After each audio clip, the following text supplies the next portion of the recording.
Welcome to Judas Maccabeus and the Maccabean stream. It's great to have you guys. Today I'm going to address something that one of the viewers requested. This is the same viewer that sent me this beautiful recorder that I just figured out how to use. And the question is, it's a common argument made in chat rooms and in Facebook arguments and on Twitter about the fact that us Jews have been expelled from our countries we've inhabited many, many times. The number they give is 109. So basically, they count 109 expulsions of Jewish people, and the argument goes something like this. If you were expelled 109 times, that means that you must have done something wrong. Otherwise, you wouldn't have been expelled so often. So if you get expelled from school once, you can complain that it's the school's fault. You can complain that they didn't like you because you were black or something. But if you get expelled 109 times from different schools, obviously you have a problem, right? That's the argument that's made, and I never addressed it because I never took it seriously, but it comes up often, and one of the viewers asked that I deal with it, so here is my response. So before I actually take apart the argument and the historical context of all of it, I'd like to point out that why the argument is used and the meta politics or the meta philosophy behind it. And in a deep way, when someone is making that argument, when white nationalists or Palestinian activists or other anti-Jewish people make this argument, they're coming from the place where oftentimes Jews, like myself, my people, they use their fact that they were victimized by the Nazis or by Spain or whoever, and they use that as a weapon, some sort of political weapon. Whether it's a political weapon to fight against racism and promote leftist agendas, or even for a worthy cause, to build your own state and why you should help Israel because, we suffered so much. So when you do that, you're inevitably creating a need on the other side of your political opponent, whether he be on the right or he be, again, Zionism, for any reason. They're going to try to justify why these things happen to you, right? So I'm going to start off by saying that before I respond to the actual question, I want to say that we should not be using these arguments. Holocaust museums all over the world are not helping anyone. We're not creating an atmosphere that would prevent future genocides from happening, because there's genocides happening every couple of years in different parts of the world, regardless of what happened to us. We should not be weaponizing our own suffering for the furtherance of any political agenda, be that as noble as it may. In fact, I believe that the Holocaust is a mark of shame on us, because we allowed this to happen to us. We didn't fight back, and we didn't return to Israel earlier, to our own country, our own state.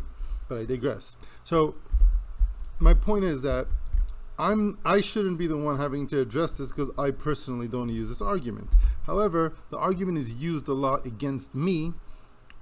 So I'm going to address it in this video once and for all, and in the future when it's used, I'm going to post this video and put it there.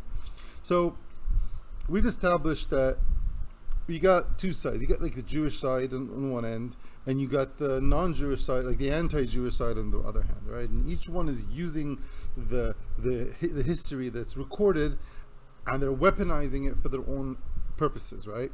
So what actually took place? Let's discuss the reality. What actually happened? Are we really that bad that we get kicked out wherever we go? Are we the worst diaspora, the worst nation in the world, the worst minority? Or is this something that's normal? So the truth is, it's somewhere in between, and things are complex. But if you take it into the correct context, for example, how long has the Jewish diaspora been going on for? Jews have been in diaspora for, people say, for 2,000 years. The reality is it's been longer, because it's 2,000 years since Titus destroyed the temple in Jerusalem. But Jews have been living in diaspora in Egypt, in Rome, and in Greece for hundreds of years before that, 700 years, 600 years before that. They have been communities, and they too have had periods of oppression, expulsion, and genocide. Okay, and there's some patterns that can be traced, and there's some unique situations. For example, the Romans in the time of I'm trying to remember which emperor, I forget his name, but the Romans expelled the Jews from Rome a few times. At that time it was for Judaizing, so they were, before advent of Christianity, Jews in Rome were promoting Judaism, and we had like a lot of Roman nobility were converting, and that was destabilizing the Roman culture, because like some of their military officers and their wealthier benefactors were converting to Judaism, and they just kicked the Jews out, right? So that was one reason. But then there are other reasons where, like, it was religious reasons, but there were also social reasons, when Jews were just a different class of people with different socioeconomic level, and they weren't getting along with their neighbors. Now, the truth is that there have been thousands of cases of ethnic cleansing and genocide throughout the world from then until now, way more than the Jews.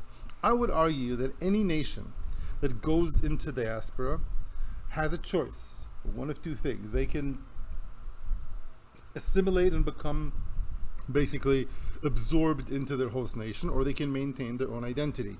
It's a choice they have. For the most part, it's a choice. Sometimes it's not a choice. The Jews have not successfully integrated into their host countries, and the truth is, in a way, they haven't even tried. We always wanted to maintain our own identity, and I'm glad we did so, because I think we have important values that are worth keeping, and we have a bloodstream going back to Abraham, Isaac, and Jacob. I don't want to assimilate, right? So when that happens, there's going to be tensions between this group and any other group that they live among. Okay, and the real lesson behind all of this is that multiculturalism is nonsense. It's BS. That people do not get along. People of different races do not get along. Big cities are cesspools. I live in New York City right now. I've lived in other large cities, London. The more diverse a city is, the less the people within the city get along, the higher the crime rate goes, the lower the trust levels there are, the worse the schools get. It's an absolute disaster. There's no reason for it to have multiculturalism, and Jews were kind of forced multiculturalism. Jews move into Poland or into Rome or into Assyria. So now they have several different cultures living there, and there's, within hundreds of years, within thousands of years, which is how long our exile has been, you're going to run into clashes between different peoples, and to start a blame game of who's at fault is kind of childish, because the more you zoom out of different historical conflicts, the easier it is to kind of justify both sides, usually. So I'm Sephardic, I have Spanish Jewish blood going back to the exiles of Judea. Like, I have grievances with Spain that kicked out my ancestors from, the country that they helped build, right? However, if I look at it historically in context, King Ferdinand is trying to unite the Iberian Peninsula, came out of the Reconquista, of the Moorish invasions, and he wants to have a homogeneous country, and the Jews are getting in his way. They're too powerful, there are too many of them, and they maintain their own identity. They're not really Spaniards, and they're never going to be Spaniards. And there are 1,000 little reasons why they won't be Spaniards. They won't eat Spanish food, they don't like pork, they pray in their own language, they have their own culture, they have their own poetry. We're just culturally and ethically and ethnically completely different people. Doesn't mean one is better than the other or one is worse than the other, but these two people can get along. So it kind of makes sense why he would want to kick out the Moors and the Jews, right? So from my side, we don't have to judge it morally. We can look at it real politically and see the historical forces behind these things and say, yeah, we Jews don't belong in Spain. We don't really belong in large numbers anywhere besides for our own country. Why? Because we're a separate people, which is the spiritual essence of the Zionist project. The Zionist project is a call to the Jews to tell us, guys, we live in these diasporas and these large communities, but we don't belong. It's going to end badly because there's a limit how long you can live in someone else's home, right? So that would be my response to these things, that 109 expulsions is really not a lot if you do 2,000 years, okay? That's an expulsion every 100 years, right? If you think of it that way, and then we were spread out over dozens of different countries. So these expulsions happen when well, I'm sorry, I got that wrong. If there's 109 expulsions over 2,000 years, right? So that means every 10 years, yeah, there's going to be an expulsion. So that's really not a lot when you take into account the reality that we're separate peoples, okay? So that's basically, and it's not even 2,000. You can count 2,700, but I don't know if the 109 is even a good, number. So that's basically my response, and to you guys. And I would say that the lesson from all of this again is to understand that multiculturalism doesn't work. That's just a universal lesson. The lesson for the Jews is to understand that no matter what we do, we're a separate people, and individuals can assimilate into our host nations, but as a nation we can't, and our only answer, our only solution, our only salvation is a return to our own land where we can pursue our own destiny, just like that would be the answer for any other nation that wants to survive and prosper on its own terms. And to all you guys who use it as a weapon, it's not much of a weapon, because when you say that you blame us for it, then you're basically overlooking the fact that just in the last 100 years there have been 20 cases of ethnic cleansing according to the UN all over the world, right? The Chinese doing it in Tibet, the Haitians had a revolution. First it was ethnic cleansing and then genocide of all the white people. Andrew Jackson ethnically cleansed Indians from their lands, Native Americans, and so on and so forth. I mean, there's just so many examples in Africa and Europe, the Balkans, and so on. This is natural thing to happen when different races and ethnicities get blended, and the only solution is for every group to have their own space where they can successfully and comfortably pursue their own destiny. I hope this answers your question.